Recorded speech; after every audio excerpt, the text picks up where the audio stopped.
Kemarin banyak dari kalangan Islam yang berduyun-duyung ke masjid meramaikan malam nisfu Sya'ban sambil membawa air mineral untuk didoakan. Ada yang baca surah Yasin 3 kali berjamaah dengan diniatkan untuk panjang umur, memperoleh rezeki dan mendapatkan husnul khatimah. Ada juga yang dilanjutkan dengan sholat sunnah. Apa hukum membaca surah Yasin 3 kali dan sholat nisfu Sya'ban? Lalu apa keistimewaan malam nisfu Sya'ban dan tuntunan apa yang disunnahkan? Ini banyak muslimin memang yang menyalahgunakan ya, dalil-dalil. Jadi mereka tidak memilah mana dalil yang sahih dan mana dalil yang lemah, apalagi hadis-hadis yang palsu.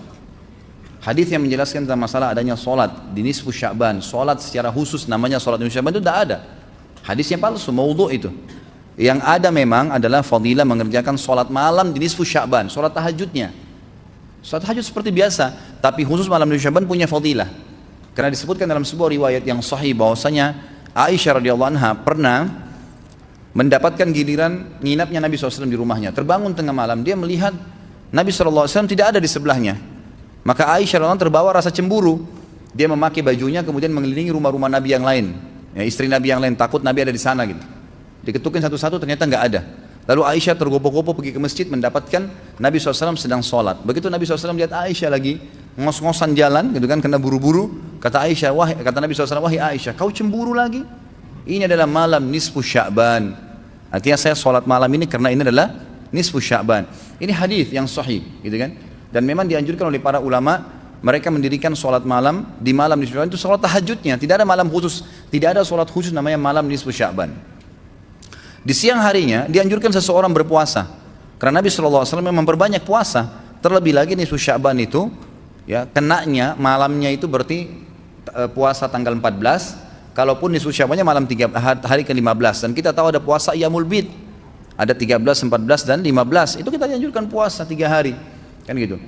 Tapi tidak diniatkan khusus puasa nisfu Sya'ban, khusus puasa itu. Karena memang secara umum Nabi SAW puasa sebulan penuh di bulan Sya'ban. Kalau masalah membaca surah Yasin, ini tidak asing lagi kalau di Indonesia. Semua harus surah Yasin. Pindah rumah Yasin, orang mati Yasin, semua Yasin. Ditanya dalilnya, nggak ada dalil, gitu kan? Hanya karena surah Yasin dikatakan jantungnya Quran. Itu pun hadis yang lemah, karena dalam sanadnya ada orang yang pendusta, gitu kan? Tapi ini diamalkan. Kalau kita mau mengaku pengikut Nabi Muhammad SAW yang murni, maka tidak mengamalkan apa yang tidak dicontohkan oleh Nabi SAW. Apalagi membawa air, kemudian secara khusus dibacakan atau dihidupkan dengan surah Yasin, belum pernah ada contoh. Belum pernah ada contoh. Allahu a'lam. Saya tidak menyalahkan ya. Yang mau kerjakan itu silahkan, itu hak dia. Tapi saya pribadi menyarankan, apalagi jemaah yang ikut dengan pengajian saya atau yang mendengarkan ceramah kita, murnikan ibadah kembali kepada Nabi SAW. Nabi SAW tidak menghembuskan nafas terakhir kecuali sudah mengajarkan semua yang kita butuhkan. Jadi tidak perlu ditambah. Kalau kita tambah seperti kita sedang mengatakan, maaf Rasulullah saya lebih paham daripada anda. Nabi nggak pernah baca Yasin 3 kali di malam nisfu Sya'ban, nggak apa-apa kan, bagus. Loh, Nabi mau nggak pernah lakukan.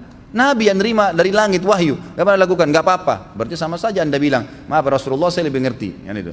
Ini keliru, nggak boleh. Kan itu. Jangan tambah-tambah agama, biarkan dalam keadaan murni. Sedangkan murni saya sudah banyak sekali yang kita bengkalaikan, apalagi kalau ditambah-tambah.